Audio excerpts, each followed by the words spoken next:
Ассаляму алейкум, урметлі сәржілер, ақшам шәріфлеріңіз хайырлы олсын. Милли телеканалының жанлы эфирінде Ачықлав программасы. Студиясында ise мен, Левиза Сетбиралова, çalışам. Бүгін біз Қырымдаки дизайн ақында ве ярым адамыздың шәрлерінің көрінуші ақында сөз өрсетежеміз ве студиямызда мерақлы бір инсан, Русия дизайнерлер бірлігінің азасы Ескендер Бей Аблаев. Ассаляму алейкум, Ескендер Бей, хош келдіңіз, ақшам шәріфлеріңіз хайырлы олсын. Ескендер Бей, дизайн, такая интересная вещь, и хотелось бы для начала спросить, дизайн – это профессия, это призвание, или же это, возможно, образ жизни? Вы как дизайнер, вот что можете об этом сказать? Буквально сегодня утром об этом тоже был вопрос. Я ответил таким образом, что дизайн – это все-таки не призвание и не профессия, далеко это мировоззрение. То есть мировоззрение, которое зиждется на фундаментальных знаниях во многих областях, включая и точные науки, и гуманитарные науки, в том числе и наука медицина, анатомия, потому что есть эргономика, такое понятие, в том числе и психология. То есть дизайн включает в себя абсолютно все да, фундаментальные знания в области различных наук. Ескендер Бей, говоря вот о вашей деятельности, вы долгие годы работали в Узбекистане, в Ташкенте, вы там жили.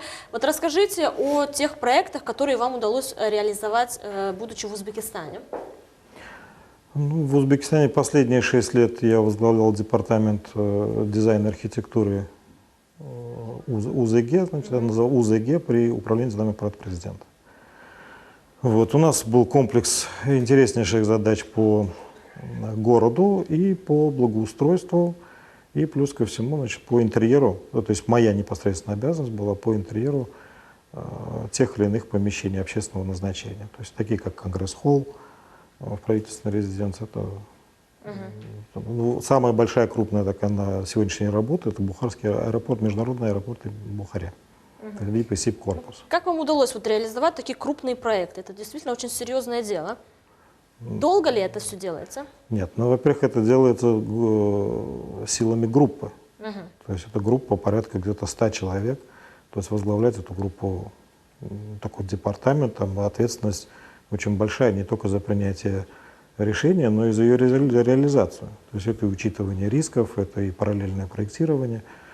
Вот. Действительно очень сложная, большая, хорошая, интересная работа. Ескендер Бей, знаем, что вам удалось также реализовать какие-то интересные задумки там в Ташкенте. Это вот про остановки, я знаю, у вас была какая-то задумка. Да, нет, это интерактивные остановки. То есть, что это такое? Когда человек может подойти на остановку, то есть у него четко перед глазами карта, его местоположение, он, нажав на ту или иную точку, может найти, куда ему проехать значит, по городу. То есть как он может проехать к той или иной необходимой точке по адресу, скажем так. То есть это буквально навигатор на остановке. Вот, и ему дает оптимальный маршрут, то есть будь это наземный транспорт или подземный, типа метро. Успешно? Да, это успешно, но, к сожалению, я единственное, что я уже этого не увидел, потому что я 2 года, как в 2014 году сюда перебрался. То есть это было реализовано уже после моего отъезда. Но, тем не менее, приятно, что проект работает. То есть механизм запущен, и независимо от того, кто, скажем, находится в руководстве этого департамента, работа продолжается. Там это уже прижилось, да? Да, конечно. А в Крыму не хотели бы вот такое что-то попробовать? Да, возможно, почему нет? Но здесь в данном случае, допустим, я знаю о том, что проектом архитектуры и логистикой занимаются. То есть наши коллеги весьма, видимо, успешно. То есть подождем, когда они покажут свою работу и будем. Ескендер Бей, возвращаясь в Крым, да, вот вы являетесь членом Союза дизайнеров России в крымском отделении, соответственно. Вот расскажите о деятельности крымского отделения, чем занимается, над чем работаете сейчас, сколько дизайнеров входят в крымское отделение? Порядка 30 членов, порядка 30 да, коллег в различных областях. То есть это у нас и промграфика, брендирование, предметный дизайн, дизайн интерьера, фотография, это наш Сергей Стрельников. Ну и также кто в одежде занимается, то есть такое. Значит, Союз дизайнеров конкретно на сегодняшний день занят в таких программах, как разработка национальной мужской одежды, такой пред-а-порте на каждый день. То есть, причем, чтобы это было удобоваримо и сочетаемо с теми же джинсами, то есть для городской среды, не только для сельской местности, скажем, и не только для праздничных дней. Именно каждый день. Чтобы житель Крыма, крымский татарин, мог себя позиционировать и идентифицировать именно как крымский татарин. То есть не только за счет колпака или там какого-то определенного орнамента. То есть это стиль такой.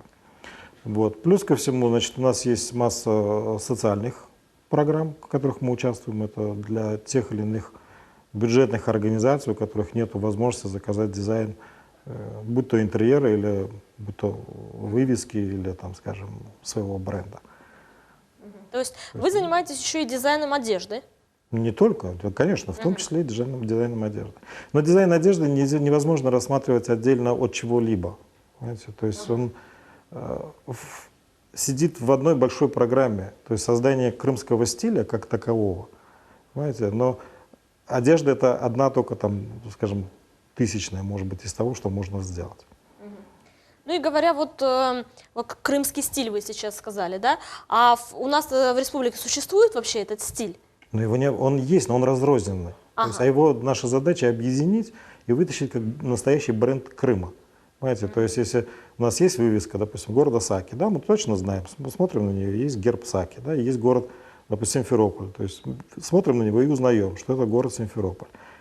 Есть бренд Крыма, должен создаться такой. То есть, чтобы что человек... нужно сделать, чтобы найти? Это работаем, мы над этим работаем, и сейчас мы раскрывать эти секреты не будем, потому что нам легче показывать, нежели показывается на пальцах, как говорится.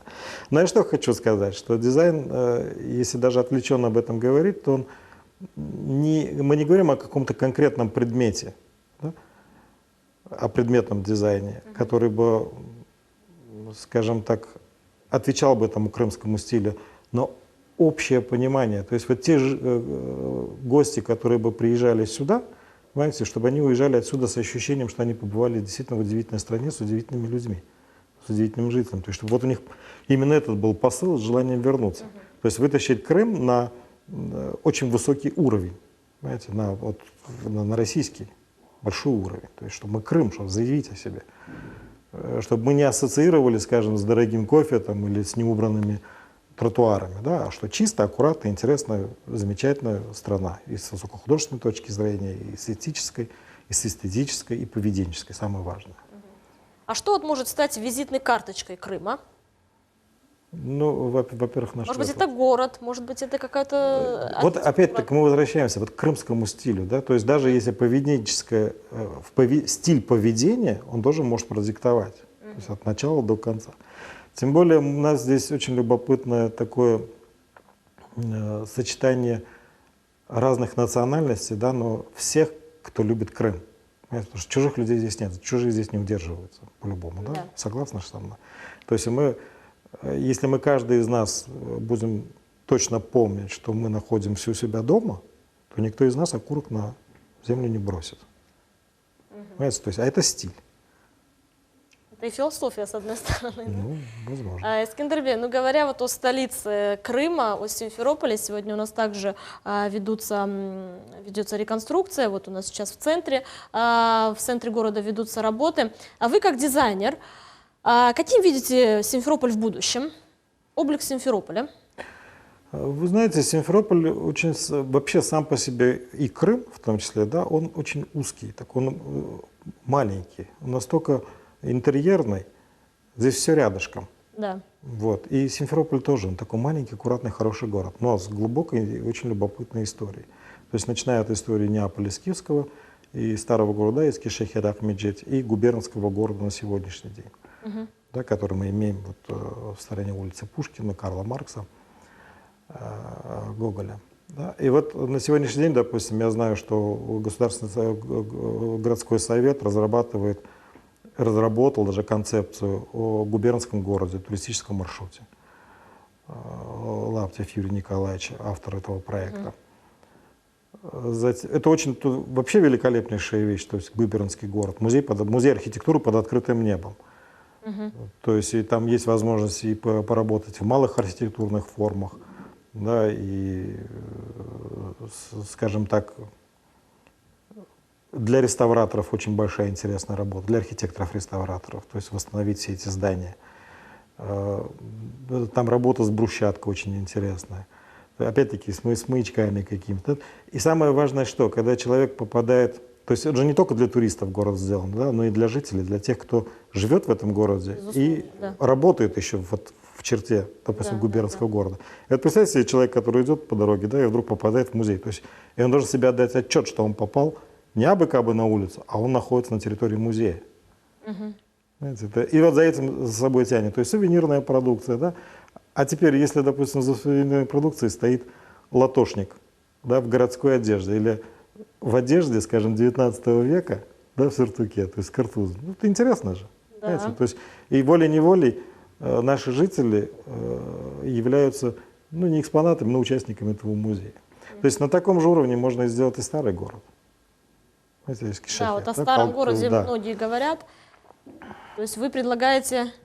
Нет, я ничего не предлагаю, абсолютно, здесь не поймите превратно. Почему? Потому что на сегодняшний день, скажем, руководство республики, да, то есть распределило те или иные заказы в те или иные архитектурные группы. То есть что представят коллеги на наш суд, как говорится, или похвастаться своей работой. То есть мы это увидим.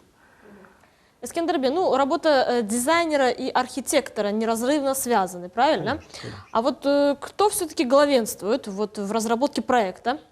Или нельзя об этом говорить? Нет, говорить об этом можно, но здесь дело в том, что я всегда изначально стоял за сотрудничество. Именно если мы говорим о дизайне интерьера, да, и архитектора, это сотрудничество. Потому что дизайна интерьера без архитектуры не бывает по-любому. То есть точно так же, как ландшафтного дизайна без архитектуры не бывает. Изначально стоим за сотрудничество и синтез. Это вообще великолепнейший синтез, когда работают архитекторы и дизайнеры интерьера. Как-то я уже рассказывал об этом, что у архитектора всегда мышление, они глобально мыслят, понимаете, то есть с высоты птичьего полета, то есть вот в плане. А дизайнер интерьера, он размышляет конкретными категориями. Человек, предмет, пространство. То есть для того, чтобы человек мог ощутить себя в этом пространстве, понять это пространство изначально. То есть, потому что, скажем, не обладая тем или иной подготовкой или тем или иным объемным мышлением, то невозможно представить этот план, всю красоту плана, понимаете, который нарисовал архитектор, начертил. Эскендербей, ну вот мы говорили с вами про крымский стиль, то есть это какая-то общая канва, которая представляет наш полуостров, нашу республику, да? Да. А можно ли говорить о городском стиле? То есть может ли у каждого города быть свой стиль? Вот, к примеру, у Симферополя. Конечно, может. Мы в этом и работаем. То есть городской стиль, он, конечно, от сельского отличится. Но их всех должен объединить единый Крым, знаете, единый крымский стиль. Почему? Потому что в Крыму изначально при всем вот этом многообразии людей у нас есть некоторая восточность, понимаете, такая восточная витиеватость, да, и велеречивость. То есть изящество, оно присутствует в Крыму. И в то же время есть простота, и есть радушие. Представляете, вот есть инструменты, над которыми можно оперировать. То есть образы, да, которые можно открыть. Когда же вы нам раскроете уже все секреты? Наберетесь терпения, конечно, раскрою. Эскендербей, скажите, а есть ли такое понятие, как главный дизайнер города, к примеру? К сожалению, нету, хотя должно было быть, потому что, скажем, вот опять-таки возвращаясь, да, к человеку, дизайнеру, то есть с огромнейшим таким вот знанием и мировоззрением, то есть это было бы великолепнейшее подспорье, скажем, нашему руководству. То есть потому что это очень такой хороший мостик между обществом и руководством, то есть мост между архитекторами и обществом. Знаете? То есть немаловажный, скажем, очень правильный, очень важный вопрос. Возможно, скажем, есть президент Союза дизайнеров, перед которым, возможно, надо будет ставить нашему руководству, да, руководству нашей республики, чтобы он кого-то инициировал должность, допустим, то есть, может быть, кого-то ходатайствовал, может, кого-то, скажем, давал поручения, в конце концов. То есть может создаваться какой-то комитет или совет, или консультативный совет. Вот. Но в любом случае на сегодняшний день Союз дизайнеров, то есть чтобы он открыт, знаете, мы всегда открыты к сотрудничеству. во всех сферах и на любых уровнях. Знаете, вот вы говорили сейчас о взаимодействии с обществом, да, и вот касаемо реконструкции сегодня, которая проходит у нас в Симферополе, очень много и возмущений у местных жителей. Одних не устраивает это, другие говорят о том, что не стоит в центре вырубать деревья. А как вот наладить вот этот контакт и все-таки сообща прийти к общему мнению? Вот каким должен быть, к примеру, тот же центр города? Нет, здесь в данном случае, если мы всех будем слушать, как говорится, и каждого по отдельности, то ничего не получится. То есть это как в том анекдоте про Красную площадь. Есть профессионалы. Да, есть свое видение определенное. То есть профессионал он никогда не сделает хуже, чем он может сделать. То есть и на сегодняшний день то, что делается, это делается правильно. То есть это может быть и ошибочно, но на сегодняшний день это единственное правильное решение, которое необходимо. Потому что просто так никто не вырубает, просто так брусчатку не убирает. Ну, то есть есть объективные, скажем, условия, при которых необходимо это сделать. То есть я не смогу это обсуждать, ни, скажем, действия нашей администрации городской, ни действия, ни решения, скажем, правительства. То есть они вообще не обсуждаемы никак. Другое дело, что, скажем, было же время, когда был городской совет, то есть и приглашались к обсуждению, да, генплана города Симферополя. Да, конечно, общественное слушание. То есть и все те люди, кто хотел присутствовать, у кого было свое мнение по тому или иному вопросу, они свободно могли приходить и высказать его. То есть это есть и в интернет-ресурсах доступно, и телевидение, в конце концов, и газеты, и СМИ. То есть это все к услугам наших жителей. То есть есть что сказать, иди говори. То есть его выслушают и сделают. Искандербей, ну вот опять-таки к крымскому стилю возвращаемся. Все-таки очень интересная тема. А скажите, вот в Узбекистане, к примеру, да, ташкентский стиль был? Ну, конечно, был. Но дело в том, что, вот смотрите, город Ташкент, хоть и древний, да, там более 2000 лет истории у него, но он же был разрушен в 1966 году и, в принципе, отстроен заново. В 1966 году, после землетрясения, когда камня на камне не осталось, его отстроили заново. То есть, но та архитектура, которую туда привнесли, это очень сильные архитекторы, такие как Косинский, как Дурановская, Сутягин, то есть Близе, и плеяда новых архитекторов, которые возрастились, в том числе и моя мама Аблаева Нильфия Фатыховна, потому что практически все высшие учебные заведения, которые были построены с 1977 года по 90-й год, построены были по проекту Аблаева Нильфия Ханум. Так вот, а после того, как, скажем, Узбекистан обрел независимость, да, и появились новые тенденции и влияния в архитектуре, то есть привнесли новые материалы, новые технологии, то есть сохранив восточный, вот этот среднеазиатский стиль, но мы его воплотили в новых материалах. То есть такие, как алюминиевые композитные панели, да, стекло и прочее, прочее. То есть все те привычные вещи, которые у нас есть, мы показали совершенно с непривычной точки зрения. И совершенно в другом новом материале. То есть в новой пластике. Урметлі сверджілер, мен ise hatırlatmak isteyim. Bugün bizde açık telefon çalışıyor. Bütün istеген suallarınızı siz бере şimdi ekranda көрген телефон номерасы vasıtasıyla. Но мы продолжаем. Искандербей, знаем, что вы получили свое образование в Германии. Это еще было в 90-х. Да? Расскажите, как вам удалось? Нет. Значит, я проходил в Германии стажировку у своего учителя, то есть Оксана Рейзенбах, очень такой сильный, интересный преподаватель. Вот. Там вышло таким образом, что это была стажировка на конкретном объекте. То есть и мы изнутри, у нас появилось понимание того, что вообще, что такое работа дизайнера. Это колоссальный опыт. Конечно. Это опыт не только в черчении, в художественном, да, то есть это опыт еще и работы вручную.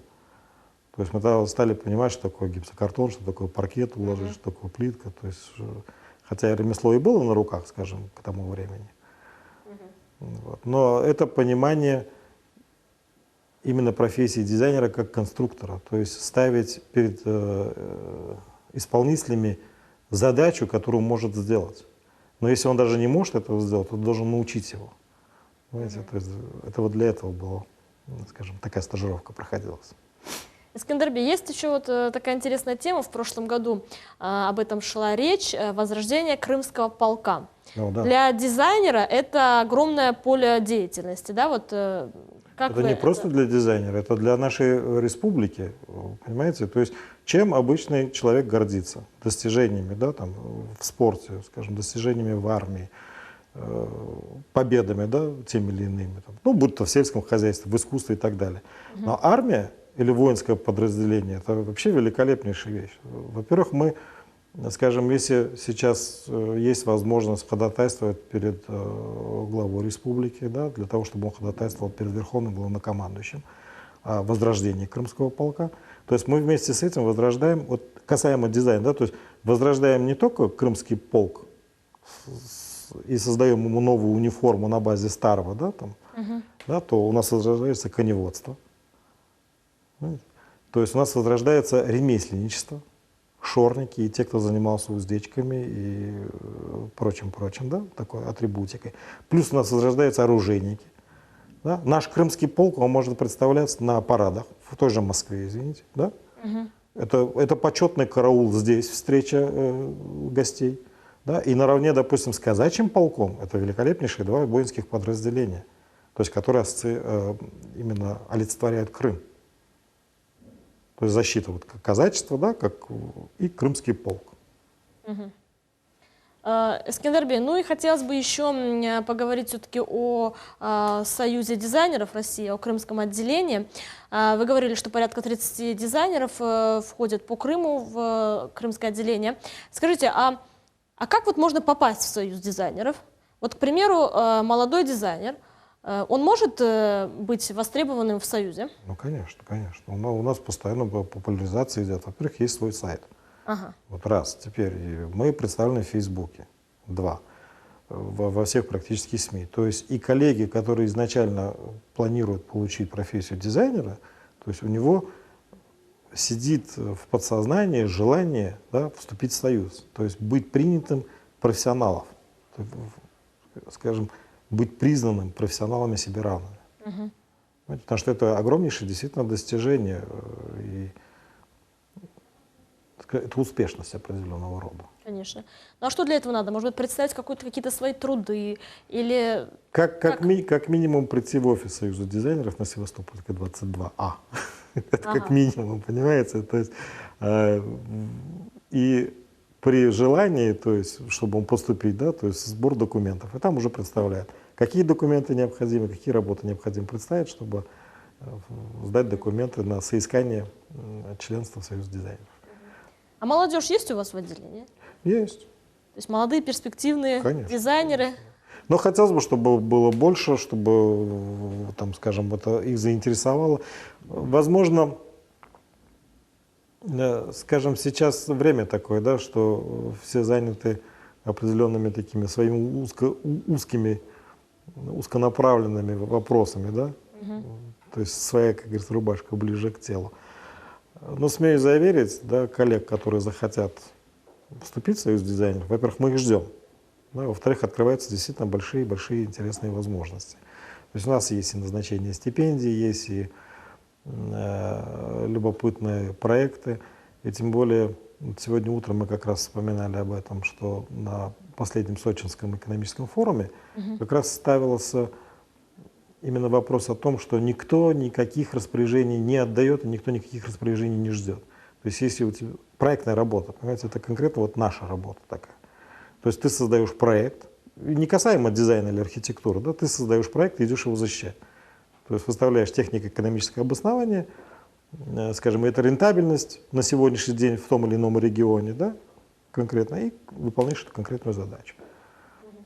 Эскендербей, ну и завершая наш разговор, вот часто молодежь задает вот такой вопрос, да, не только касаемо дизайнера и дизайна, а в целом. Вот быть сегодня дизайнером, это перспективно, это модно? Конечно, перспективно, конечно, модно. Модно нельзя сказать, понимаете? Мы же опять-таки вот возвращаемся к самому началу, да, это мировоззрение. То есть дизайнер, он не только создает, это же не набор, скажем, тех вещей, которые представлены в строительной индустрии. Да, там кафель, плитка, стекло, бетон, то есть это мало. Каждый объект, он должен раскрываться в зависимости от образа, который он несет, вот, той эмоциональной составляющей, которую он должен нести. И плюс ко всему еще воспитательный фактор. Понимаете? То есть мы с вами вот беседовали, да, об этом заборе. То есть забор можно создать таким образом, что один захочет его сломать, да, другой переползти через этот забор, да, перепрыгнуть. А создать таким образом забор, чтобы вот ограждение, что человек идет, идет, идет, а потом в конце, как жалко, что этот забор закончился так быстро. Понимаете? То есть вот он дизайн. И именно мировоззрение, то есть когда человек, будучи дизайнером, он создает не просто карандаш или там упаковку, или предметно, да, там для дизайна интерьера, он создает ситуацию, понимаете, то есть моду, да, действительно, стиль, ситуацию, при которой не только эта коробочка или этот предмет будет востребован, но и сам дизайнер будет востребован. Эскендер, ну, к сожалению, у нас подходит программа к концу. Чохсагулнус за вашу беседу. Ну, к сожалению, не дозвонились до нас наши телезрители. Вам успехов в ваших делах, саулнус. Урметлі сержілер, мен хатырлатам, бүгін студиямыздың мұсафыры Русия дизайнерлер бірлігінің азасы Эскендер Аблаев еді. Ачықлав программасы сізлернен бір аптаға қадар сағылықларша көрішіне күзіре сағылық не қалыңыз.